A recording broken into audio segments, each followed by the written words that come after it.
joining us now is Austin Cooper and Kimberly Cataudella. Kimberly, welcome. Am I pronouncing it right? Perfectly. Wonderful. Okay, just to make sure, because I can say Cooper, I think. So far, so good. So far, thank you. But I want to thank both of you all for being with us today. You all have been in the trenches working on this project, the Our House project, keeping homes Black owned in DC's Ward 7 and 8.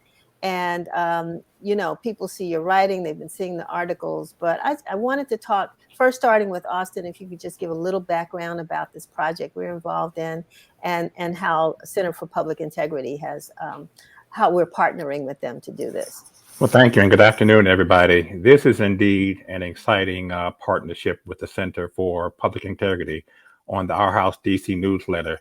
The primary mission of this bi-monthly newsletter is to explore the impact of gentrification in wards 7 and 8, but really also across the District of Columbia. The newsletter comes out every 2 weeks, and there are several primary features of the newsletter. We have a feature article, we have current housing issues that are discussed. We give you an opportunity to link on and let us know what you're thinking. We have a community calendar. We have resources and frequently asked questions. We allow you to ask questions. We allow you the opportunity to give us your story ideas. And really, I hope everybody would take the time to please subscribe. It's a really good educational resource tool for current homeowners and those who are looking to be homeowners in the district. Wonderful. And Kimberly, congratulations, because I believe you're a recent graduate from American University. Is that correct? Correct. And you settled in on this project through CPI, and you have just taken this content or this issue by the reins and talk about some of your discoveries and maybe the 2 articles that you've done so far.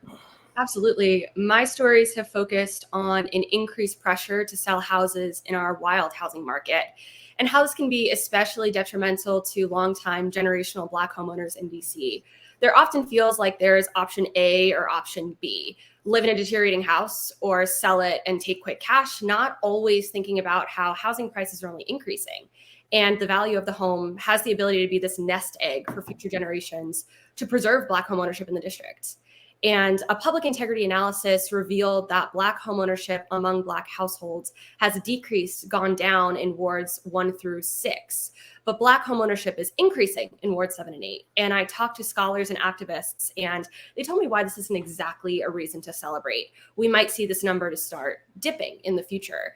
Developers have their eyes on wards 7 and 8. Properties are less expensive than in other areas of the city. Not to say they are cheap by any means, but they are much less expensive than other areas of the city. And there are big front yards and backyards to build out properties and sell them for an even higher profit. So in the future, we can see this ward 7 and 8 Black homeownership figure start to go down. Those have been the 2 stories that I've reported on. Austin, what has your reporting shown you about Black homeownership in the city?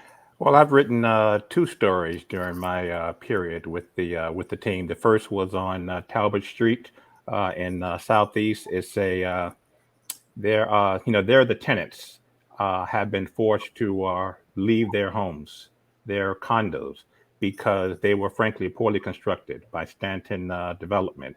So in my first article, I interviewed Brittany, I interviewed Jerusalem, several individuals who shared their really painful stories. Everybody in the development participated in the district's first home ownership program. Many were homeless. Many of these individuals who have been forced to relocate or are being forced to relocate are very fearful that, again, they may face homelessness very soon. And then you recently, this week, actually, the newsletter went out. And I want to let folks know that we're talking about a newsletter, but you can also find a page on our website at washingtoninformer.com. If you click on to Our House on the menu tab, there will be the articles that both Kimberly and Austin have written, as well as the other information and the opportunity to subscribe. This week, the newsletter went out about. Talk about the article that you did this week, Austin. Yeah, well, the focus was on an elderly woman, a 97-year-old woman in Northeast, who this home has been in, her family has owned the home since June 20th, 1925. So almost 100 years. And she is now 97 years old. She has dementia. She's living with her sister, and she may lose her home because in recent years, the property has gone from class one property, which is residential property, to class three, which is a vacant property, to currently where the current status is class four, where it is considered blighted. Property taxes just last year by her nephew, who's also her guardian. Last year, he paid $18,000 in property taxes. So that was the focus of this story. No, it's interesting, Kimberly, and I know that this has been one of the discoveries of CPI, and we're going to delve into this a lot more, is that when we think of gentrification, quite honestly, we think of, white folks swooping into Black neighborhoods and taking their homes. And while in the end, that's perception, that's what we see, but how we get from A to B or A to Z actually is the story here. And we thought initially we were going to be looking at tax sales. But there's the city, we can say, it seems as though has done a lot to try to prevent people from losing their homes based on taxes. But there is a process that happens that does cause particularly Black homeowners to become vulnerable and end up losing their homes. Can both of you all talk about that a little bit? Yeah, I'd love to talk about economic gentrification and how property tax increases can definitely impact home ownership. So plain and simple, longtime homeowners in the district are telling us that increasing property taxes are pushing them out of their homes. That's their feeling. That's what has been conveyed to us over and over again. And these homeowners are telling us that beautification in their neighborhoods, like new high-rise apartments and new neighbors moving into their communities and redoing the whole house, making it gorgeous, shiny, beautiful. This is making home values shoot up, and in turn, it's making property taxes shoot up. So when it's getting more and more expensive to live in your house, the desire to sell the house and get a quick lump of cash in return just gets stronger and stronger. So our goal with our house, our newsletter project, is to educate homeowners and tell them about resources they might not be aware of, that they don't have to be confined to this option A or option B situation. You can get help paying your mortgage. You can appeal your property taxes. That was something that the subject of the very first article in our series talked about, how his property taxes shot up and he shot them back down because he appealed them, and you can take out a loan to repair your house. So we hope that our newsletter is informative and gives homeowners and all of our readers useful information and information that they could use and need. Austin, do you have anything to add?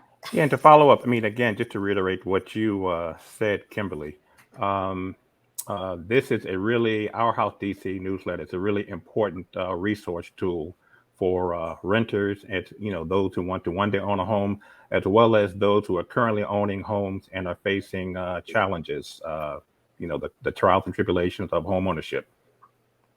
So we this project is going to move actually through the end of June, we hope, which is National Home Ownership Month, and we will be having some community events and community conversations around this topic as well. But do either of you, and Kimberly, we're so sad we're going to be losing you pretty soon, but we wish you the best of luck in your next adventure, and I know you're still going to continue to do a couple things with us in this project. But what's up next? What do we look forward to in the project? Either you or Austin can talk about that. Go ahead, Kimberly. My next story will be about infrastructure and how Biden's bill has the ability to give a good chunk of money to Washington, D.C. if passed. And we're going to take a historical dive into seeing how infrastructure money has been spent in the past and how that's actually furthered issues of inequity across the district. So looking at past projects, seeing the lessons learned from those projects, how marginalized communities, those who have been left on the margins, have actually been pushed further out on the margins because of the way infrastructure money has been spent before.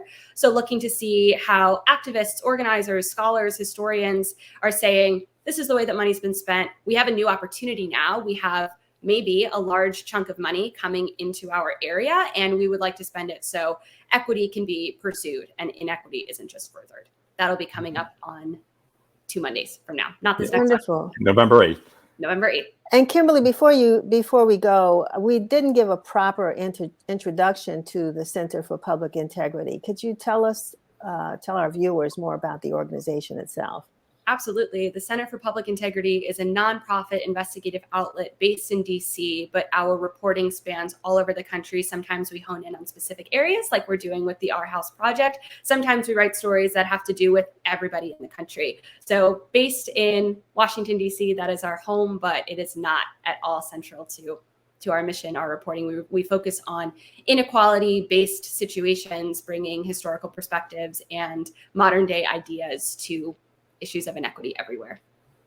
Well, I know this is outside of the focus of this conversation, but you all have a great series or a great article that looks at, I guess it's the disparities and how, I guess it's discipline in schools. Yes. Schools. Can you talk a little bit about that? Because I want people to check out the site. So tell us a little bit about that you can share.